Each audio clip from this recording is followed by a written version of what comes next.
Let's see, elsewhere in entertainment news, I don't know if anybody knew this, but apparently Disney put out a Snow White film. Live-action version. It was There are bad. certain fundamental truths about this world which are so universal that anyone, no matter their race, colour or creed, can pretty much agree on them. 1. Never trust a post-Vindaloo fart. 2. Spreadable butter Gross. isn't. 3. Anytime a Yeah. woman starts... Yeah, butter's not really all that spreadable unless you sort of warm it up a bit. I knew they didn't care. Yeah, I didn't really care either, but, you know, it's good to dunk on Disney. Oh, highly aware of it. Oh, that's good. A sentence with, a real man would, you know you're about to hear some weapons-grade retardation. And to that not-so-illustrious list, we can add that the Snow White live-action remake was, without a doubt, one of the worst ideas in the whole history of entertainment. Possibly the most predictable of all failures, a project conceived for all the wrong reasons, starring all the wrong people, pushing all the wrong messages. Yeah, why... This is the one thing that bothers me. Why was Gal Gadot cast as the evil queen? She should have been Snow White. That would have been far more believable. I mean, Lord knows she's got the beauty levels of a modern-day Hedy Lamarr, which I'm told the original Snow White animation, her character design was actually modelled after Hedy Lamarr, who for many people, forget Audrey Hepburn, forget Marilyn Monroe, Hedy Lamarr for a lot of people has been regarded as one of the most beautiful actresses of all time. I watched it on opening night. It was so bad. It's just a mess. Why would you subject yourself to that, Asha? True, but I heard her performance wasn't great in this film, so not sure. They probably didn't write her a big enough check, that's all. And telling the entirely wrong story. After all the delays and the controversies and the speculation that have been swirling around it for what feels like decades now, it was actually kinda weird to finally sit down and just watch this thing. Like meeting a celebrity after following their career for years. Not a good kind of celebrity like, more like a Jimmy Savile kind of celebrity. The kind that you're discreetly warned never to get into a lockable room alone with. But here it is, nonetheless. And now that I've finally Drinker, don't do that again. nearly 2 hours of Snow White, I can confidently tell you that, yes, this film absolutely lived up to all my worst expectations, and in some cases even exceeded them. A bloated, overstuffed turkey of a production, weighed down by hammy acting, cheap costumes, horrendous CGI, and vomit-inducing cinematography that bungles most of the elements it steals from the original animated movie, abandoned... Yeah, what is with Hollywood CGI these days? I mean, why can't they seem to get this right? You know, outside of, say, Lucasfilm and Industrial Light and Magic. What is going on with Hollywood? You have independent CGI artists that are able to do a damn sight better job with fewer resources, faster, and probably for cheaper than anyone in Hollywood can. But hell's bells, you look at Godzilla -1. Look at the film Godzilla -1. They had a $17 million budget. I believe it was 17 million. And they won the bloody Academy Award. They won an Oscar for Best Special Effects. They got all of that done for a fraction of what Hollywood charges. Budget cuts for wealth extraction. I can believe that. I can absolutely believe that. They've lost passion ever since they closed their 2D animation studio. We never asked for remakes. No, we didn't ask for remakes. We didn't even ask for those awful sequels. A lot of them, I think, went direct to video back in the day. I remember when they were on the sequel tear with all of their classics. I think they did it for Snow White, they did it for Cinderella, they did it for all of the classic films that Disney put out. They made all of these sequels, and they were all dreadful. We never asked for bad remakes. its classic ideals of self-sacrifice, heroism, and true love, and injects the lethal dose of the message, which is so redundant and thematically contradictory that it just gets abandoned by the ends. It's also laughably obvious where they've had to reshoot and rewrite big chunks of this movie in response to all the backlash. Entire subplots, characters, and setups are introduced and then abandoned without explanation, and the ending is so wildly anticlimactic and jarring that it makes World War Z look like a model of cinematic efficiency. Anyway, let's get the plot summary over with so we can put this turd behind us. The basic setup for Snow White is broadly similar to the original film. Snow White herself is born to the benevolent king and queen of a generic medieval fantasy land that tactfully goes unnamed. Although, fuck me, they must have pretty good transportation links with the rest of the world, because the population here is more ethnically diverse than central London. Anyway, Snow White's mum dies and her dad remarries Gal Gadot, who manipulates him into going off to war, where he promptly disappears and is never seen again. Oh no, guess she's gonna have to take control of everything. What a bind. Fast forward a few years and the kingdom's become a kind of dystopian. Yeah, also, why does the castle look so different? I mean, they had an IRL model of Snow White's castle at, I don't know if it's at Disneyland or Disney World. They could have just used that. If you're going to do CGI of a building, don't change what already is there and already works.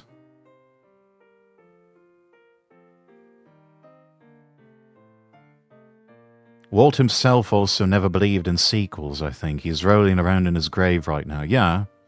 Well, I think the one project that he would not have minded sequels, had his vision been realized, was Fantasia. That was originally designed to be a perpetual work in progress, where they just keep coming back every year, and they've got new segments added in to replace old ones.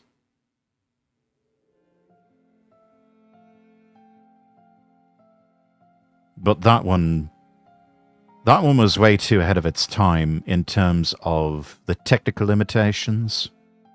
You know, the idea of stereophonic sound was not really a thing with a lot of movie houses. They didn't want to pay the money to have better quality sound systems because that was very expensive back then. But also you had World War II raging, and so that cut off the international market, and with that cut off any possibility of him making back the exorbitant sums he spent on Fantasia. I'm sure the first few were hyped up till the pattern was revealed. Yeah, and now it's become this tired trend for Disney. CGI suffers from bad timelines, too many cooks in the kitchen, shifting the desires of board members in suits who have all the say in projects.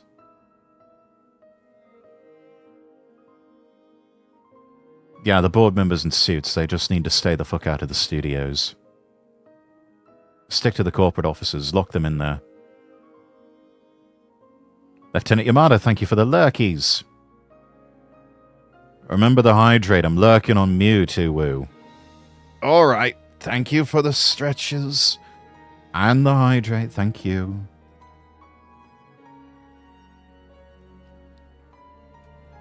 Lurk on 1%, mute negates your view. Nightmare where everyone's poor and hopeless and ruled over by an iron-fisted tyrant. It's a bit like modern-day Britain, only with better sanitation and dental care. Anyway, after a confrontation with Snow White over a bandit named Jonathan who tried to steal some food from the castle, the evil queen decides the best thing to do is send her out into the forest where the huntsman can conveniently murder her. It's a bit extreme, but I'll let it slide. Naturally, the huntsman has second thoughts and decides to let her go, and after wandering alone for a while, she runs into 7 dwarves that I can only describe as the kind of thing that Cthulhu probably has nightmares about. I'm not kidding, man. The brief glimpses that you got of these things in the trailers are absolutely nothing compared to the existential horror of actually witnessing them on the big screen. These are nightmares made real. Like if you woke up in the middle of the night and saw Mr. Blobby standing at the foot of your bed, silent, motionless, watching you with those blank... Okay, Drinker, my brother in Christ, move on, please. So after crashing at their house for a while, eating their food and helping herself to all of their resources... It's also ironic how the original Snow White was supposed to be Disney's folly because they didn't believe anyone would watch an animated film. Yet here we are full circle with live action. Yes, that's another thing, is that a lot of these... Snow White was the first feature-length animated film, and people had absolutely no faith in that whatsoever. They thought it would be too long. It wouldn't make us money back. They're also quite confused by the concept of Fantasia. And look now, we've got feature-length animated films releasing just about every year, if not necessarily in the West. You certainly get it every year in Japan and over in the East. People thought Fantasia, they just didn't understand it. And yet what Disney laid the groundwork for is what we know today as the music video. Roy Cadman, hello, hello. Good day, Lord Rexworth and fellow nobles. How have you been? Yeah. It should have failed, so we made sure it did in 2025. Yeah, they are trying. They are trying so hard. Helpfully forces them to clean up their own home while she prances around like she's on some mad acid trip. Which she probably is, to be fair. I would be if I was in this fucking movie. Then for some reason she gets it into her head that her dad must still be alive, and the only way to find him is to seek out the bandits that lurk in the forests. Right. So naturally, she runs into Jonathan about 5 minutes after leaving the house so that the rest of the plot can happen, and he protects her from the evil queen's soldiers by taking an arrow that was meant for her, so she brings him back to the dwarves to get fixed up. Oh yeah, you know those retarded looking Starbucks baristas from those early set pictures that everyone thought were the dwarves? Well, those are the bandits, who are actually out of work actors forced to become thieves because the evil queen's taxation policies shut down their entire industry. Is that a reference to something? Is that a reference to something? Probably. Is that a reference to something? Yes, it is. No idea. Anyway, Jonathan decides to lure the Queen's soldiers away to give Snow White time to escape, and then immediately gets captured because he's a bumbling idiot. And the evil Queen decides that she's had enough of this shit. Frankly, one sympathizes. So she turns herself into an old hag and manipulates Snow White into eating a poisoned apple that makes her go a bit dead. But that's okay because Jonathan escapes prison so that the rest of the plot can happen, and gives her the world's least passionate kiss, which brings her back to life so that she can begin her cunning plan to overthrow the Queen and take back her kingdom. Do you want to know what that plan is? Are you ready for the fourth dimensional quantum mega chess that she plays here that would probably give Christopher Nolan a brain hemorrhage? No, Well, she no, walks into really town not. and then convinces the soldiers to turn against the evil Queen because she can remember their names. Really? I'm not kidding, that's her plan. So the evil Queen gets mad. Oh, goody. You remembered their names. Congratulations. Do you want a medal? You think it's that easy to get the crown? Yeah, try again. Snow White is just supposed to be a simple story in a fairy tale. We just want simple stories made with passion. Or at least I do. You're not the only one, Asher. I should love that. I should love that very much. And yet that seems like it's too big of an ask from Hollywood. I feel like not much effort was put in writing the storyline in this live-action film. No, it really wasn't. I mean, they would have been just fine doing a just straight-down-the-line carbon copy adaptation. That probably would have been better compared to this slop here. And smashes the magic mirror and then turns into black glass and shatters, and Snow White becomes the new queen, and that's it. They all live happily ever after.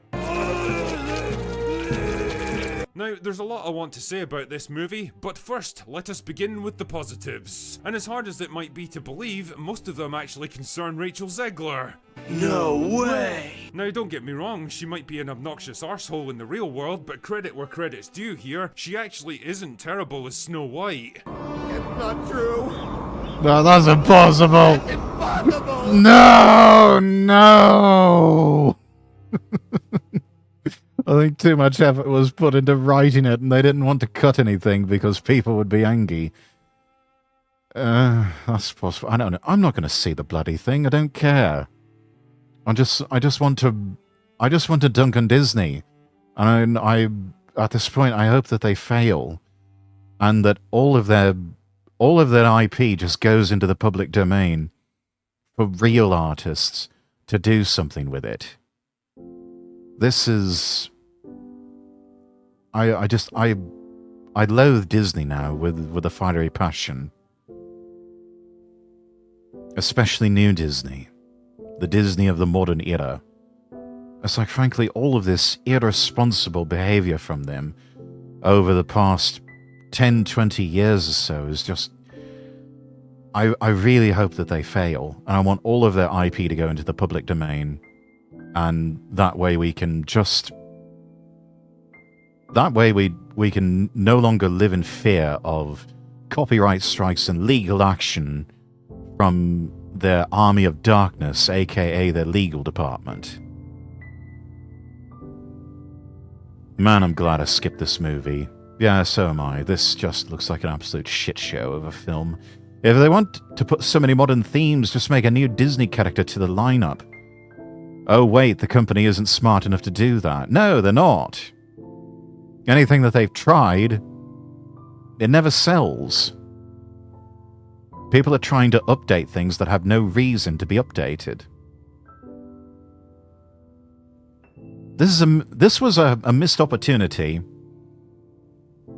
to re-release Snow White and the Seven Dwarfs, the original, in 4K and Ultra HD, with a bunch of special features like documentaries and, you know, making of items. And they could have done that on 4K Blu-ray. They could have done it on the Disney Plus streaming service. They could have had so much great content around a re-release of Snow White and the Seven Dwarfs, the original. And they could have done that faster, they could have done it cheaper, and it would have been a damn sight better than whatever this is.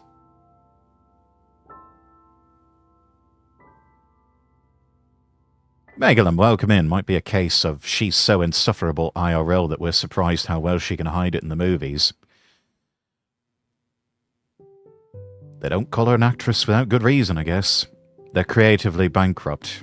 Yeah, and eventually they're just going to become financially bankrupt as well. I think they could have just released the original in theaters. People would have seen it. For a long time, that was Disney's strategy. Occasionally, they would re-release something into theaters, and then they would take a video release, quote-unquote, out of the Disney vaults, and they would re-release it on whatever was the popular medium at the time. Whether it be VHS, a Betamax, a Laserdisc, a DVD, a Blu-ray, or on streaming, whatever. It'd be out for a little while, and then it would go back into the Disney vault. And for the longest time, it worked. But apparently they just can't be satisfied with something so simple working. They're reinventing the wheel, throwing whatever woke bullshit they can at the wall and seeing what sticks, and just hoping this all works out somehow. And it's not. Fikayo, thank you for the follow over on Kick. I think it's the adjusted priorities for the modern audience that does not engage with these products. Yes, as we are finding out now, like there was a study done about, I don't know, maybe a year or two ago even, where market researchers discovered the wokerati, they don't buy any of this stuff that's peddled to them. Most of these people are just broke, busted, and disgusted. Always have been, always will be. They're not going to buy your product. And yet, so many of these people keep marketing to and trying to sell people product that are never going to buy that product. At some point, you just have to turn to your P1 demographics, your most loyal, ardent fans. Ask them, what do you want? Listen to them, then give them what they want. I know, revolutionary concept. Couldn't possibly work. And yet it does.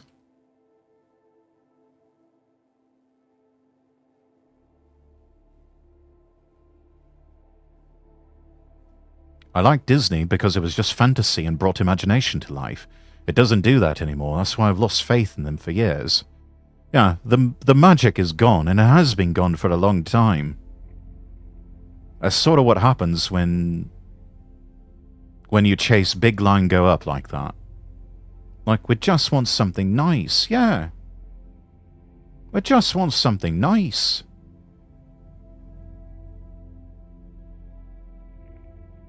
But the way people like Bob Iger and Kathleen Kennedy run things over at Disney, it's like the old saw goes, is why we can't have nice things. Last movie I watched was Deadpool and Wolverine. Haven't seen it yet, would like to see it. Fairly certain what really sold that film was that you had Ryan Reynolds as a producer and an executive producer with a lot of creative control over that one. And Reynolds knows what the actual audience wants, and he gives it to them. As you should. Which is why so many of his films have been so successful. That's why so many of his business ventures have been so successful. I mean, what a concept. Listen to the people, find out what they want and give it to them. It really is that simple. I once wanted to be an animator for Disney. Yeah, so did people like Don Bluth. I honestly think next to the 9 old men who used to be animators for Disney, Don Bluth was one of their finest talents. But even he grated under the confines and controls of Disney, to where he eventually left and went off to do his own thing.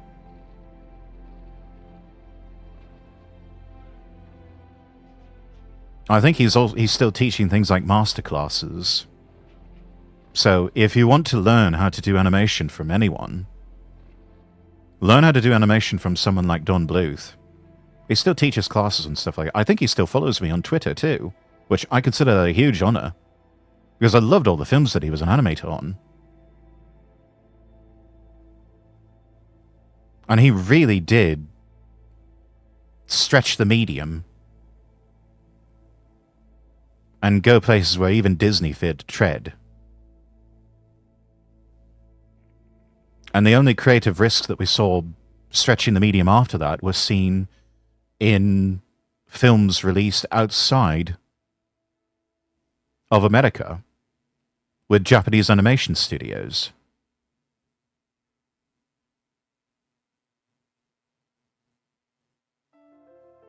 Don Bluth is not a young man anymore. He's quite old now, but he still has tremendous talent and a lot to give to the world. And I am so pleased to see that he is trying to pass on the skills to the next generation with the online education that he does. But I should love, as one last hurrah for Don Bluth, to team up with someone like a Miyazaki or an animation studio over in Japan and just bring a really good crack team of Westerners and Japanese together to just make a really good animated film. Like the best of both worlds. That signature Don Bluth style blended with Japanese anime. I think it would really sell. I think it would just be an absolute sensation. Don't know if we'll ever get it, but one can dream. Things are probably going to change with the government no longer funding DEI. If it does change, the change is going to be very slow, a very slow burn. Even in my company, which had very public DEI policies, they have told us in company meetings that the policies will remain in place. We're just not going to publicize them or talk about them anymore. The engaging audience, yes. Go for the audience that's actually engaged and invested. What's known as in the radio and broadcasting spheres your P1 demographics. The people who actually give a shit about you and your product. Be good to those people, and the bottom line will just take care of itself. 2D animated too, not 3D animation. So sick of it from Disney. Yeah, there's select points where 3D animation can be useful. Like the dancing scene from Frieren, where shit, the names escape me at the moment, but the young bloke with the red hair, and then the girl who's got the long purple hair, they end up dancing together at this formal ball. There are some portions where it does appear that they did use 3D models, or perhaps they did some sort of 3D motion tracking, but then animated over that. So it can still be used as a tool, just sort of animating over what you're seeing. They used to do it at Disney all the time. They would shoot black and white film of live action actors acting out scenes, sometimes in full costume and everything. And then they would either try to replicate that in animation side by side for comparison, or they would just draw over those clips of film. And that's how they were able to get the sort of range of motion that they were able to get. You saw it used ad nauseum sometimes with like the Fleischer Studios Superman animations.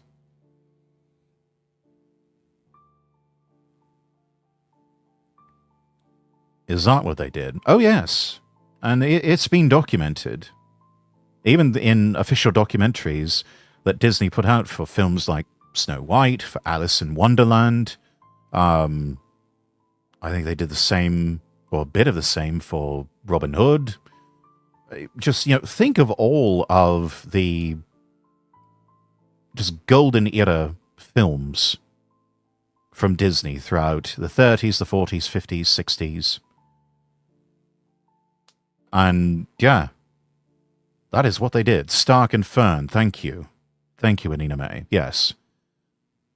I honestly believe that that scene from Frieren is just an absolute masterclass in animation. The aesthetics are perfect. The music, on point. The design of the characters, beautiful.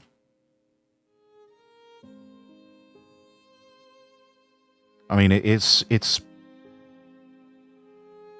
a small, short scene, and yet there's so much beauty in it.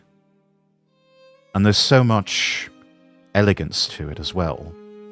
It's just dripping with elegance. You have really this sort of ideal image of youthful masculinity and femininity in just that one scene. Of what a good man aspires to be, of what a good woman should aspire to be, and how two good people should aspire to be with each other. Trump essentially in his first term again, there's a lot to undo. It's going to take multiple terms to correct course, yes. It took generations to get here, it's going to take generations to get out, unfortunately. Digital Marketer, thank you for the follow over on Kick. Luckily, state level is taking steps as well, indeed. A big example of that would be Kaguya's Love is War ED with Chica. Rotoscoping has been used a lot in old Disney, indeed.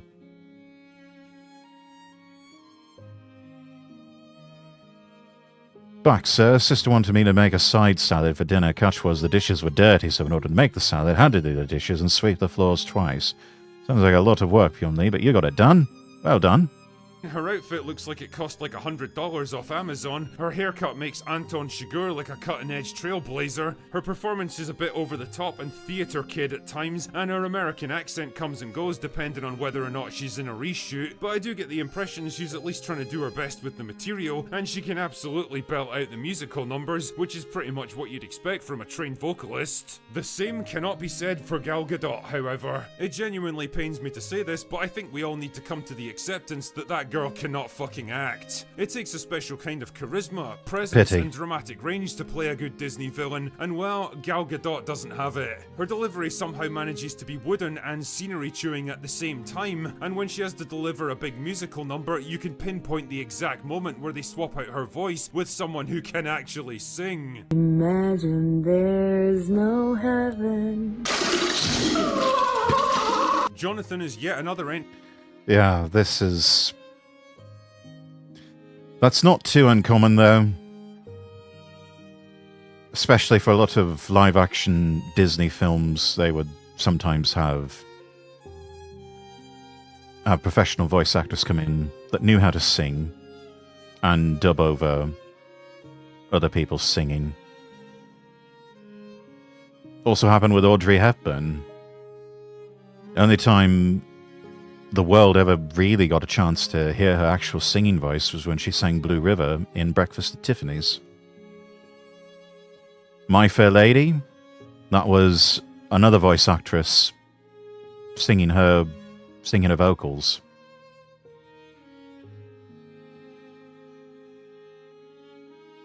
A lot of people don't know this. Sound of Music? That was not Dame Julie Andrews and Sir Christopher Plummer singing. That was Dame Julie Andrews and a different actor singing the lines, or singing the songs for Sound of Music. Sir Christopher Plummer, brilliant actor. Not that great of a singer, though. Not enough to make 20th Century Fox happy, anyway. I would think that Gal might have not liked the part after seeing it. She probably plays better in roles more action-based than drama-based. Yeah, there are some actors who their acting technique is much more subtle.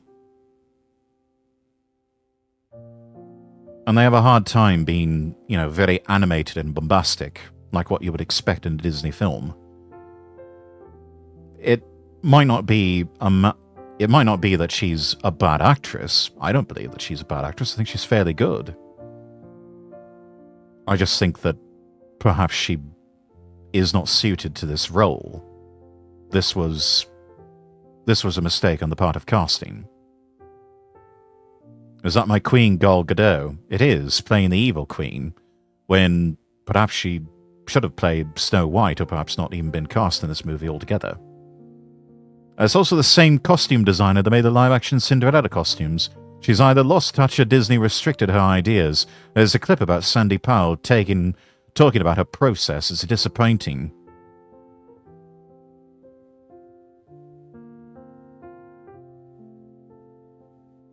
Yeah, making costumes into just effectively cosplay on film doesn't really work.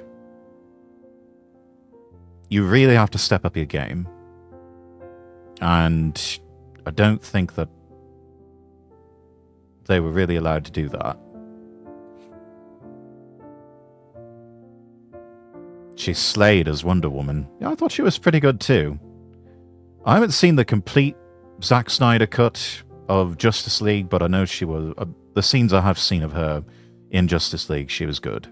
Entry into the bumbling, forgettable, non-threatening male sidekick list of modern-day Disney heroes. There's brief moments where it seems like he might be displaying the tiniest bit of attitude and heroism, but then it's immediately squashed to reinforce the idea that men are all just a bit useless. Visually, the film's an inconsistent mess. CGI Cthulhu nightmares aside, the colour scheme ranges from bleak washed out grey castles and towns that look like Zack Snyder directed it, to a kind of over-the-top golden yellow piss filter for the CGI woodland scenes that's so excessive it actually makes your eyes start to hurt after a while. It's funny as well because there's like one scene that was filmed Yeah, on why... It... Again, we need consistency here. You're either going to do sepia tones or you're going to do faded out.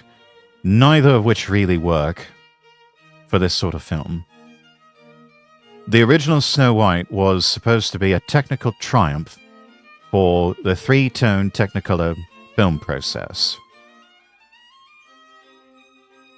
And that's what we needed here. We needed bright, bold colors throughout the entire thing. Not faded out colors and sepia tones. The movie in general wasn't really the best. The cheap costumes also lead back to wealth extraction instead of product creation. Yeah. You look at the costumes, and it's that old line from Mystery Science Theater 3000, where I guess it's either Mike or Joel and Crow and Tom say, and it was at this point, ladies and gentlemen, that the producers ran out of money. I've seen better live-action Disney movies, and clearly we didn't get that. Yeah, no, this was massive disappointment. Adventure53, thank you for the follow over on Kick. In a real forest, and the contrast between that and the CGI fantasy version is so jarring, I actually thought the action had shifted to a whole different country. Also, you can absolutely tell this movie's been reshot to fuck. The kiss scene where Jonathan brings Snow White back to life was absolutely added in later to try to appease fans of the original. Snow White herself has clearly been toned down in places to make her less obnoxious, and I'd be willing to bet about 90% of the bandits' screen time has been cut. Most of them don't even get a single line of dialogue, which once again had me questioning, why the fuck are they even in this movie? I think the biggest problem though is the ending. The original movie had the dwarves battling the evil queen to save Snow White, reinforcing the idea of reciprocal kindness and redemption, but here Snow White has to resolve everything by herself, and the result is that none of the other groups or factions have anything to do. Both the bandits and the dwarves, and even Jonathan, just kind of stand around watching the whole thing play out, and at that point, the seven dwarves are just set decoration at that point. It makes no sense. The seven dwarves were designed to be these sort of plucky underdog heroes. That's how they presented in the old film. And in this new one, they're just accessories. Because why? Because they wanted to show Snow White girl bossing.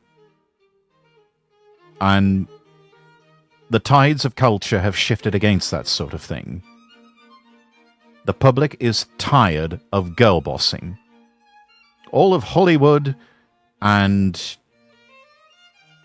the media and intelligentsia and everything, they have girl bossed too close to the sun, their wings have melted, and they have fallen from the sky. We're sick of it. They already had the script with the original film. It would have been perfect. Final showdown with the evil queen and the seven dwarves. And apparently we're not getting that in this new one. And at that point, why the hell would you even have the seven dwarves there in the first place? They serve no purpose whatsoever. They are set pieces at best. And how insulting for an actor to be reduced to something like that. Couldn't help wondering, what is the film even trying to show us here? Snow White as a character seems to be all about equity and shared responsibility, rather than privilege and greedy It's either that or the self-interest. gulag, But when it comes comrade. to the crunch, she ends up having to do basically everything herself, which negates the very point the movie's been trying to. Her hairstyle's also giving Lord Farquaad. Yeah, Lord Farquaad vibes. I couldn't quite see it, but now I can't unsee it.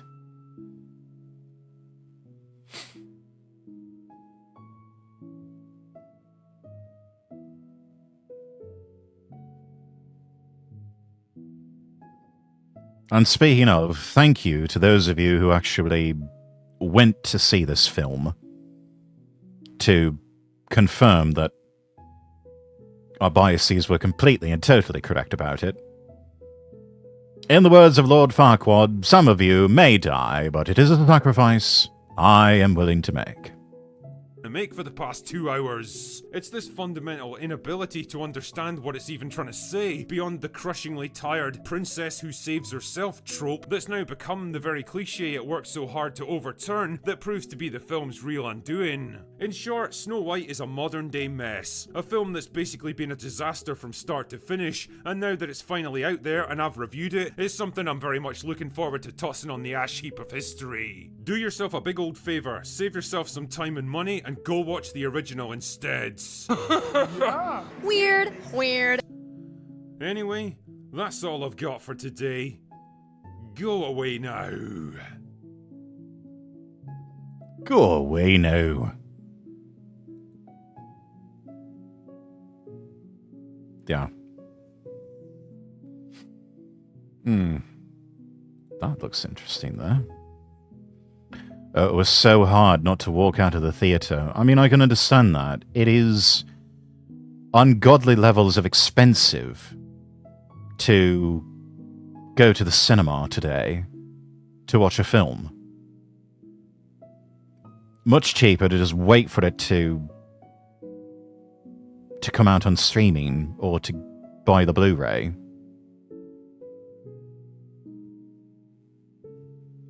So I understand completely. Shrek is the only series that comes to mind where girl bossing was done well, funny enough, yes.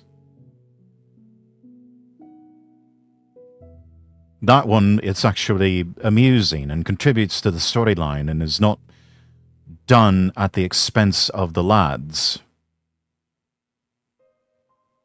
Only thing I got excited for in recent time was Monster Hunter Wilds, and I was not disappointed. Yeah, most people, instead of going to the cinema, they're getting their entertainment from video games. Because you actually have a part to play in all of that, and you are actually... It gets you invested because you are the player character. Everything else is meh at best.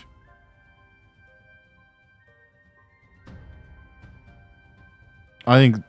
most recent thing I've gotten excited for is Pirate Yakuza in Hawaii. And that, I know we know it's a work of fiction. It doesn't take itself too seriously. There's a lot of fantasy elements to it, a lot of things that are exaggerated. We all know that people in Hawaii do not behave that way. You're not constantly having to get into fistfights with people. We know that Madlantis is not a real place, although it is pretty cool. A place that you go to have seafaring battles with sailing ships, with pirate sailing ships.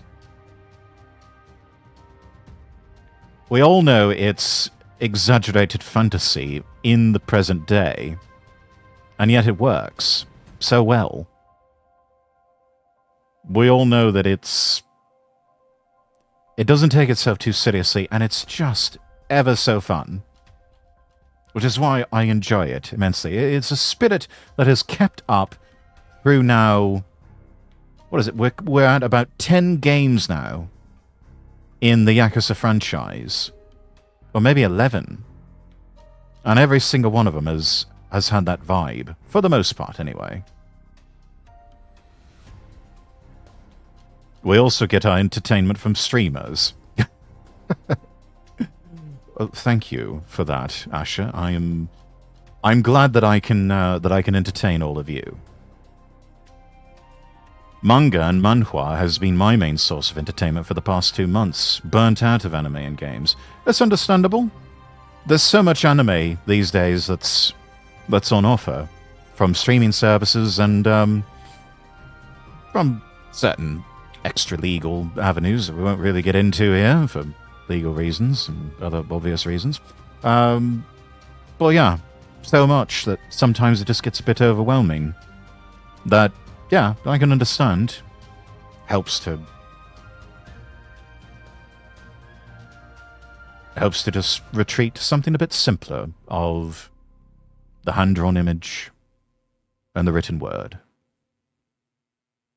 Totally understandable. Oh, I think we've done enough on Snow White that we can move on from that. Well, speaking of, we're talking about how the old movies are so awesome. Really good one. I believe this is Gent Z here, talking about why young men love old movies. Yeah, Gent Z. Let's back this up to the start. And here we go. Why is it that young men, guys in their 20s and even teens, are more drawn to James Bond, The Godfather, and Rocky than to modern Hollywood? Because it's classic masculinity. We all wanted to be James Bond. We all wanted to be Don Corleone. We all wanted to win the fight like Rocky. Inside each strapping young lad, and even us who are not so young anymore, there is a warrior ready to swing their sword, go fight for the kingdom, slay the dragon, and win the heart of the princess.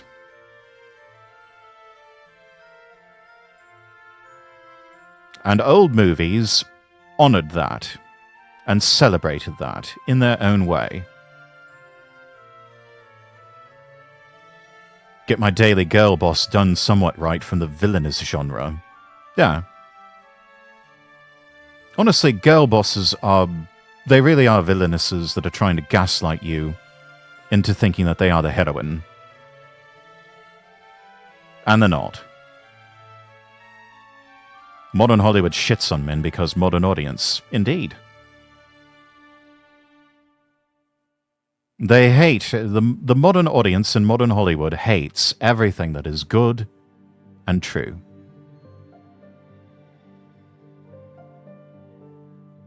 These movies are decades old, yet they resonate more with us than modern blockbusters. They do. Why? The answer is simple. These movies present something that modern culture denies us. A masculine ideal. Not a superhero, not a clown, but a man. And when Hollywood stopped giving... Yeah. In some German and even Jewish philosophical circles, there was the notion of the Übermensch, which... that was what Superman eventually became. It's just a concept of the Übermensch. But you saw this through a lot of old Hollywood as well.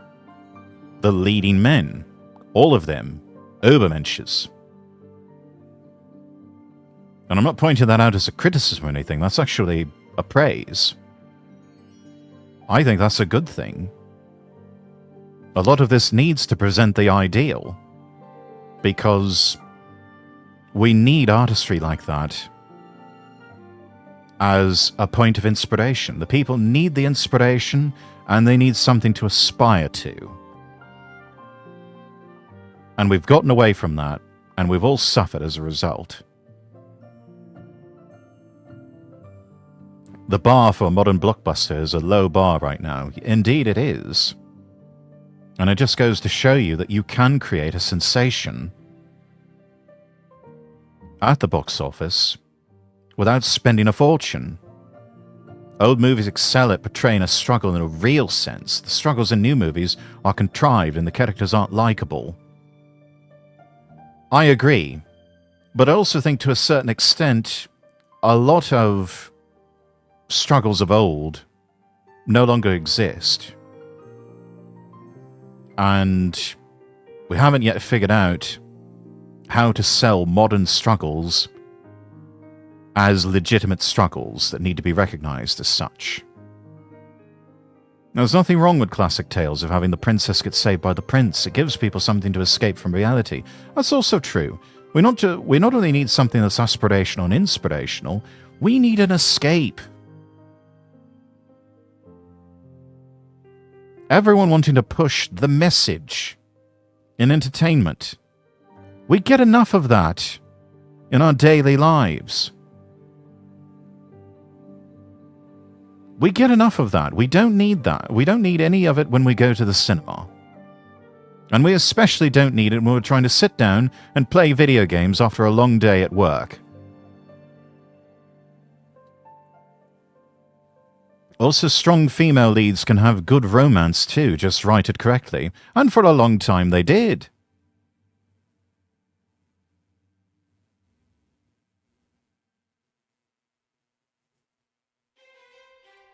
I mean, hell, one thing that springs to mind was in television. The old NBC show, Remington Steele. One of Pierce Brosnan's breakout roles starred alongside Stephanie Zimbalist. And week after week, it was this sort of will they or won't they type.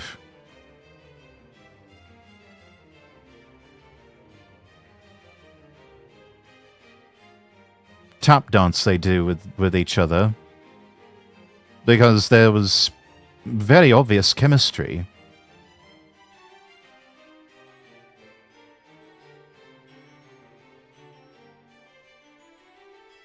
And it was a slow burn build-up type of romance over the course of about 4.5 years worth of episodes.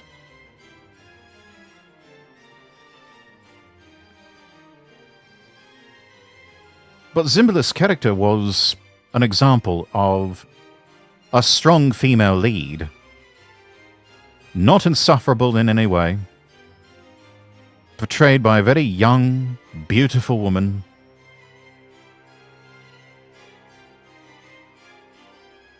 Alongside a very dashing, debonair young Pierce Brosnan. And they were great together. I love that show. If you ever get a chance to watch old episodes of Remington Steele, do it. You won't regret it. That was really good TV. One can still aspire to a fictional character, even knowing that you cannot actually get there. Yeah, it's one of those shoot for the moon, land among the stars sort of thing. And that's perfectly fine. Goku is aspired to because he's a good hero type who happens to be a Saiyan. Yeah.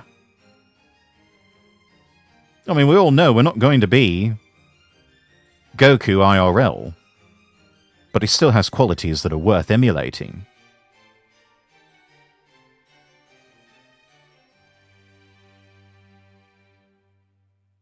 Us that. Young men began looking to the past.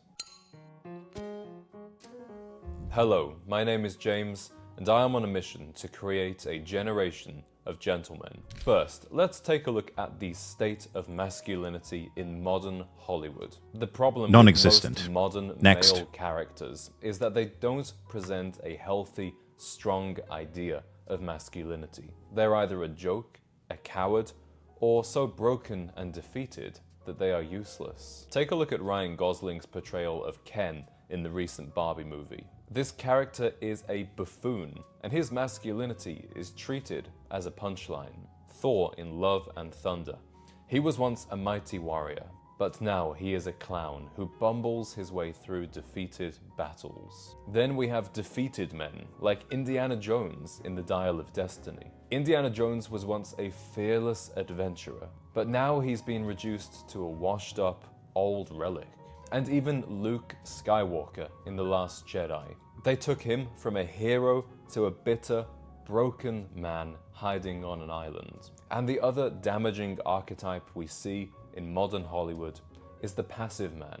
Take a look at Paul Atreides in Dune, played by Timothée Chalamet. Instead of having a commanding presence, his character is incredibly reactive and emotional. And then we look at Robert Pattinson's interpretation of Batman. He completely lacks the confidence of the older Batmans. Instead, we see this moody, indecisive emo. And what do all of these characters... Yeah, that is not Bruce Wayne. Bruce Wayne brooding, perhaps. A bit antisocial, especially as Batman. But emo? No. Have in common. They lack The Kingsman movies were good, more recent examples. I like the first a little better than the second. Yes, the first one, they bang on good. That was really, really good. That was a really, really good film. The third film, The King's Man, which was a prequel of sorts, I think a bit underrated, but still a decent film, especially for the period piece. But yeah, second one seemed to miss the mark a little bit. Didn't see the third. It's I think what really saves the film is that it's Scott Ralph Fiennes as the lead character. But yeah, he's good. And it was a fairly decent film. Though definitely not as strong of an entry as the first, and I can see why they chose to release it over a Christmas holiday rather than as a summer blockbuster. competence, presence, mastery, strength. Whereas old movies gave us men who took action. Today's male characters are written to second-guess themselves. They are written to be vulnerable, to be self-deprecating. And it all comes down to this problem. Hollywood wants to create an image that is relatable to the modern man. But we second-guess ourselves enough. We don't need to see that up on the silver screen. I think they tried too hard to make lightning strike twice with the second. So many sequels, it's a recurring problem. A sequel, you're just supposed to tell the rest of the story that was left untold from the first. Or to continue on with and tie up loose ends from the first one and do that well. A few examples where they've been able to do that. Godfather Part 2 and Empire Strikes Back. Crazy casting choice in recent time would be the new Harry Potter series with the character Severus Snape. Yeah.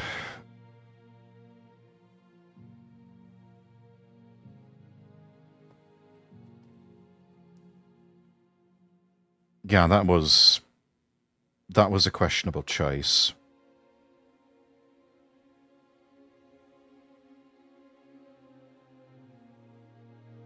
That was a very questionable choice.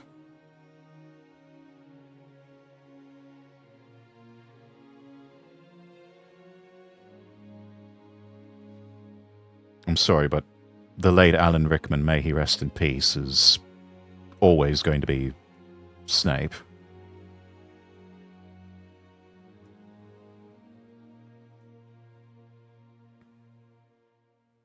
Is that Lord Rex IRL? Cookie, welcome in. No, it is not. This is a different bloke. He is much younger than I am, but I may need the number for his tailor. His tailor and I have a lot to discuss, and that's a good thing. I need more Mad Men-style writing with more positive outcomes, the sets, the clothes, the characters, absolute cinema. Yes, I agree. I think that was a very bold and very good choice on the part of the writing team for Mad Men to actually end it on a happy note. There are some spots where it gets particularly dark for, most notably, Don Draper, because his whole identity quietly comes crashing down, and he admits to the people who know the most intimate knowledge of who he really is that he is not who he says he is. And yet, in some ways, they just say, you know what, there's nothing to forgive here. You are more than just the name that you assumed from someone else. You are the product of your choices and actions.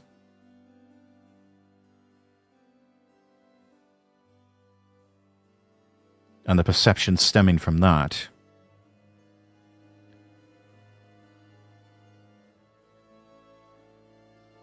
To where it doesn't really matter who you were before. It's who you are now and who you will be.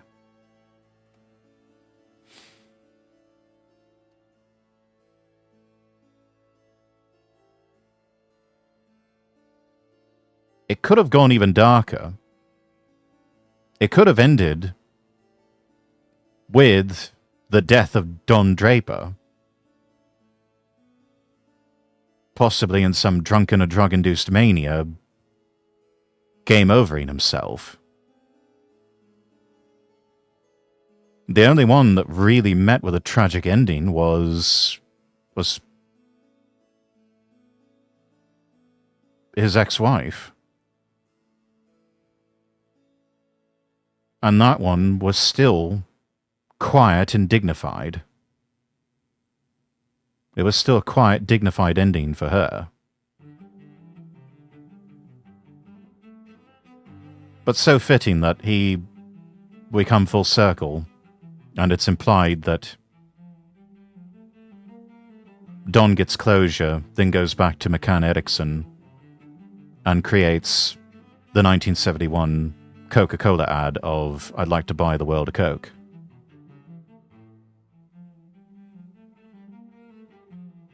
Apologies for the spoilers, I should have said something earlier, but, you know, there it is. I figure the show's been out for long enough that if you haven't seen it by now, you're probably just not going to see it, so might as well just give you the TLDR. Much younger, like is he 15 and you're 24? No, he's not 15.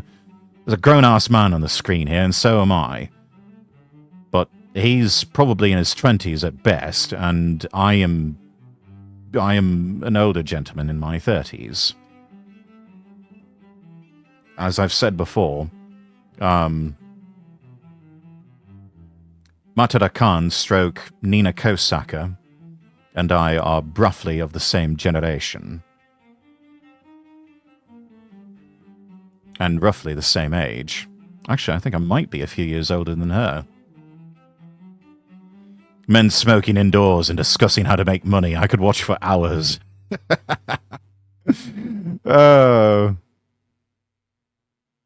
It's like, oh damn, what was that one show? It's like Suits, but in the 60s. I'm 41, young'un. Yeah. Younger than you, Phalanx, but I'm catching up.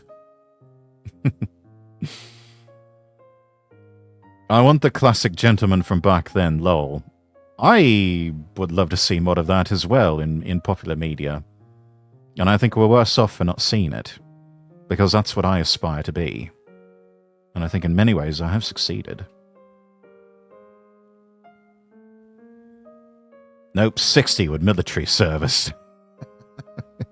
You're not 60 years old, Phalanx. Although I can understand, probably there are some days you wake up and it feels that way, especially in the lower back, am I right? But us men don't want relatable. We want something to aspire to. And this brings me nicely onto what the old Hollywood movies got right about masculinity. There is so much that these older movies gave us that modern culture does not. One of the most important traits that these characters portrayed was mastery and competence. Look at James Bond, he's always cool, controlled, and one step ahead. Michael Corleone was quiet and calculating, a master at reading people. And even Rocky Balboa, while not the strongest man, he was the most disciplined. Secondly, these old school icons had an elegance and mystery that many leading men today completely lack.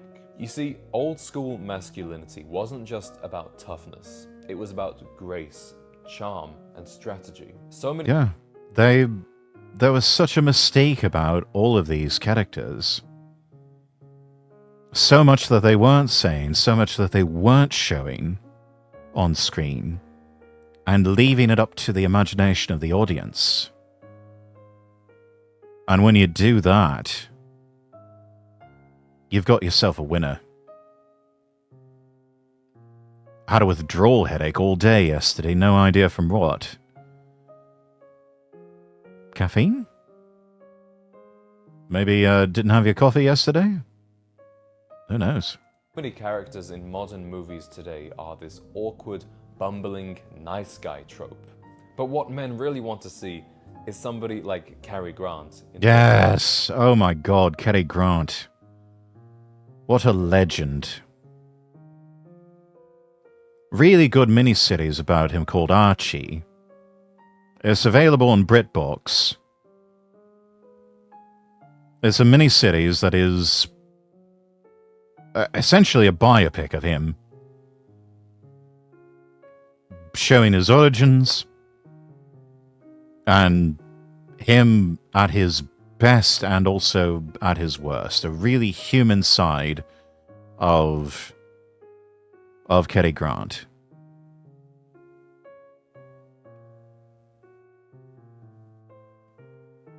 A lot of people may know this already, but Cary Grant was once considered for the part of James Bond.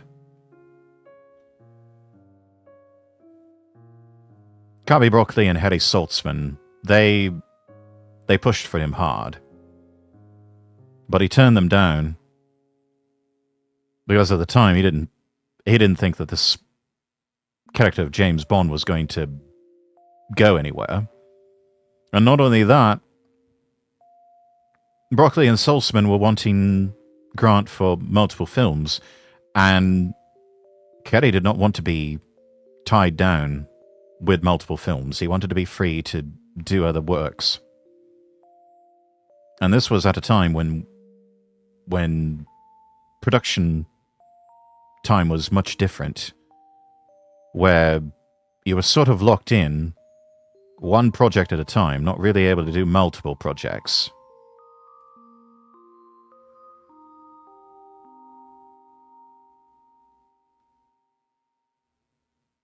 Or don't know him. You want to talk about absolute cinema, Cookie? Go watch yourself some old Cary Grant films. He is good. I mean, really good. The ability to command without the necessity to control, yes.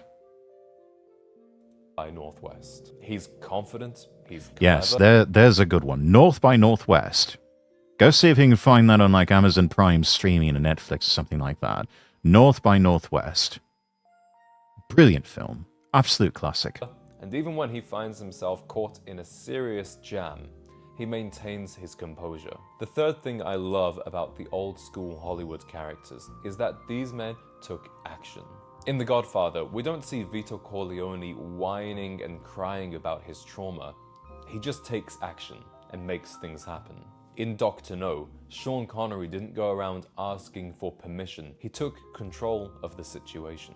And you compare that with today's heroes who need a 3-minute monologue to explain why they feel sad. Modern Hollywood has simply forgotten what makes a man captivating to watch. But a big reason why many young men love these movies?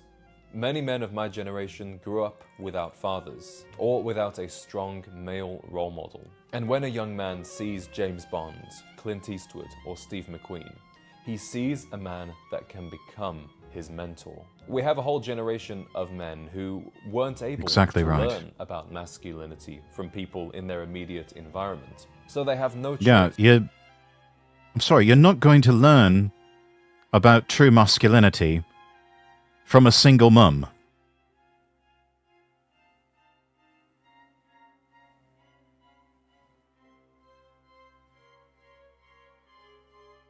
It would be like asking a car mechanic, how do you do brain surgery?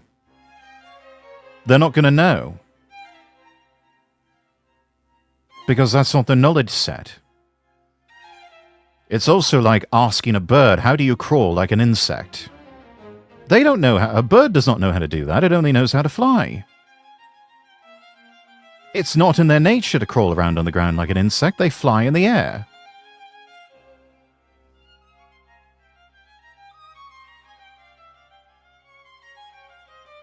No Way Home wasn't too bad. The drama scenes seemed to fit in with what Spider-Man goes through. Rocky, Michael, Bond all have innate talents that would express through their hardships and triumphs. Learnable, almost tangible skills. Hard to explain, but the character adapted to the story instead of the opposite. Yes. Not this Mary Sue nonsense where they just naturally know how to do something that is obviously an acquired skill honed through years of practice.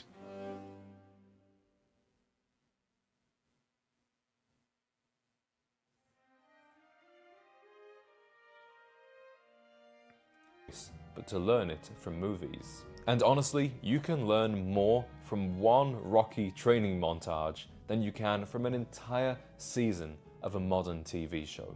Because modern Hollywood doesn't just ignore strong men, it actively destroys them. And the final nail in the coffin here, they really the rise do. of social media and the decline of mystique.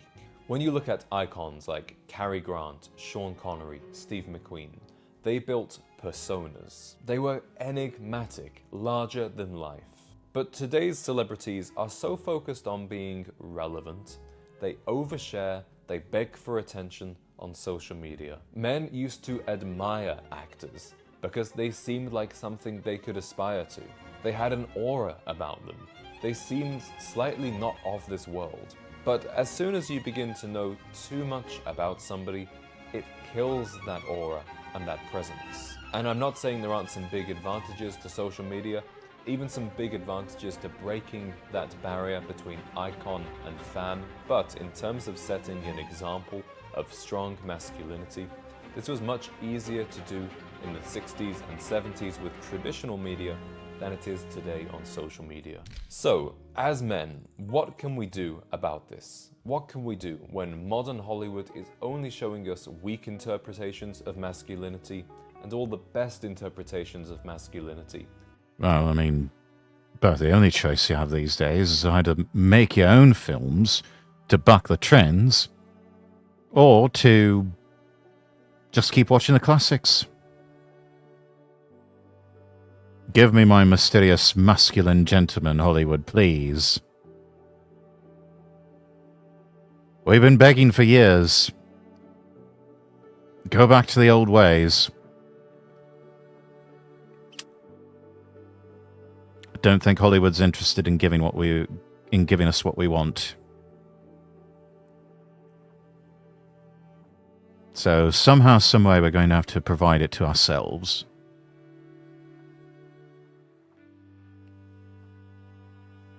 They somehow called it The Invisible Third, but I guess that's the movie. This man is describing the allure of VTubers. I suppose so, in a way, yeah.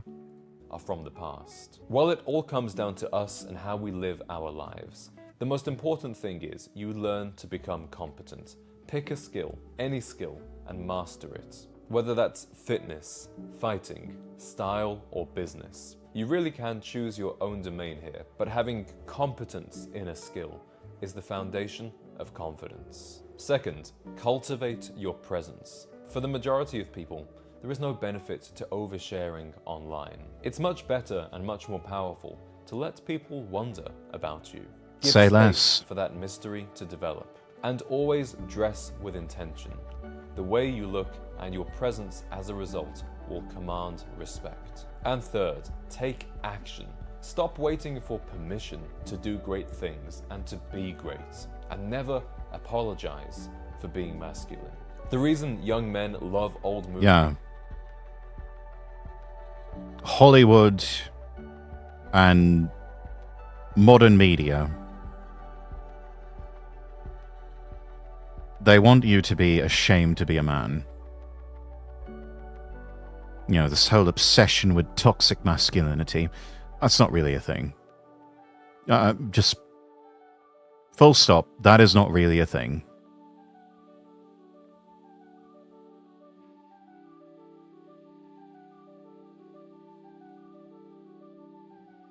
I just no longer believe that that's a thing. I think it is fake and phony. It's not real. It's a caricature that they have built up in their mind of what they think men are, because they have some sort of innate fear of men. And especially of masculine men.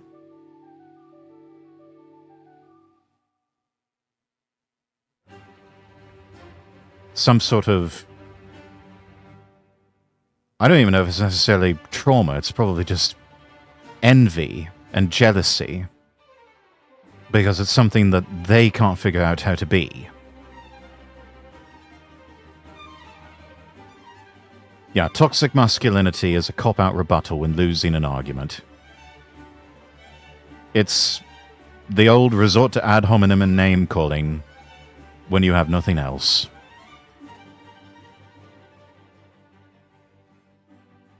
Less is always more. Indeed.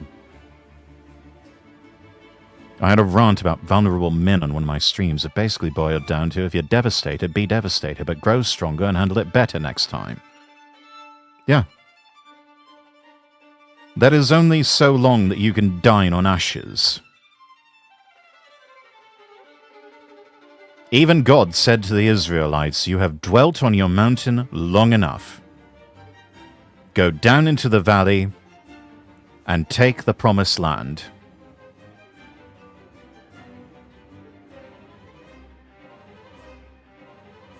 And that really is words to live by. At some point, you have dwelt on your mountain long enough. Now it's time to go down into the valley and take your promised land.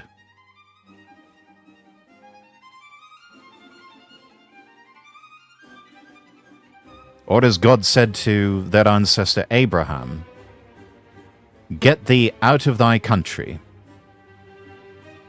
and I will show you to a new land of milk and honey, and I will bless those who bless you and curse those who curse you."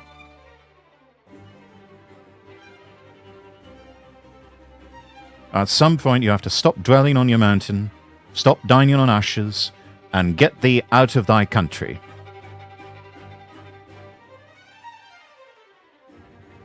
And go take your promised land.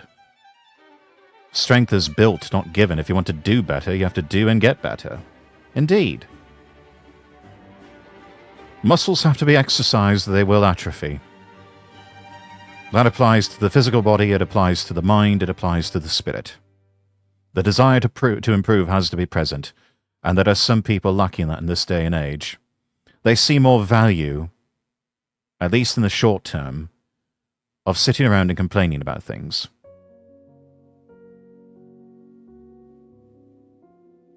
Because they're placing more value on getting that sweet, sweet clout and attention.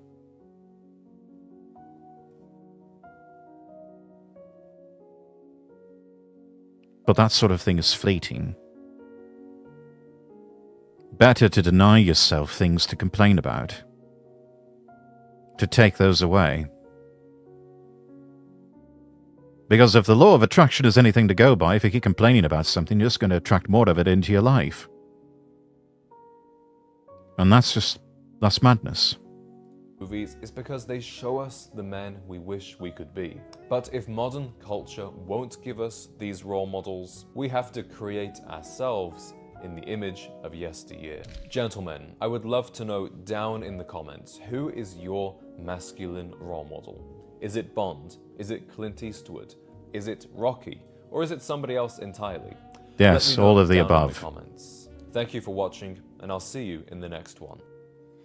The victim mentality has been more advantageous for too long and is hopefully going away.